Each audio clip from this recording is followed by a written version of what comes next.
আমার ওয়াইফের একটা বান্ধবী আছে, ওদের দুজনের খুব গভীর সম্পর্ক, অনেকটা বোনের মতো। কিন্তু সমস্যা হলো, আমার যখন বিয়ে ঠিক হলো তখন সে আমার ওয়াইফকে অনেক বুঝাইছে এখনই যেন বিয়ে না করে, আগে জব করবে এরপরে যেন বিয়ে করে। আমাদের এঙ্গেজমেন্টেও সে আসেনি।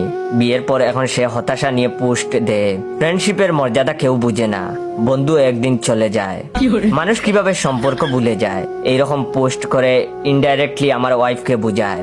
আমার ওয়াইফ এসব দেখে খুব কষ্ট পায়, ওর মন সারাক্ষণ খারাপ থাকে। এমন না যে ওর সাথে আমার ওয়াইফ কথা বলে না, দিনে 1 থেকে 1.5 ঘন্টা করে কথা বলে। আমাদের ঘুরতে যাওয়ার ছবি দেখে সে কষ্ট পায়। আমার জন্য আমার ওয়াইফ স্পেশাল রেসিপি বানালে সে কষ্ট পায়। আমার সাথে আমার ওয়াইফকে দেখলে কেমন যেন হয়ে যায়। আমার মনে হয় সে খুব কষ্ট পায় আর ভাবে তার কাছ থেকে ওকে আমি ছিনিয়ে নিয়েছি। তার এসব আচরণের জন্য আমার ওয়াইফ খুব কষ্ট পায়। 1 বছরের উপরে বিয়ে করেছি, এখনো এমন হচ্ছে। এখন হাজবেন্ড হিসেবে কি করব? ওর মন খারাপ থাকে ওর বান্ধবীর ওইসব পোস্ট দেখে, আর মন ভালো করার জন্য আমি থাকি দৌড়ের উপর। আপনারা উপযুক্ত পরামর্শ দিন প্লিজ। আর আমি ভাবতেছি, আমার বউ যেহেতু মন খারাপ করে থাকে বান্ধবীকে ছাড়া, তাই বউয়ের বান্ধবীকেও আমি বিয়ে করে নিয়ে আসবো। 3 জনে মিলে মিশে সংসার করব।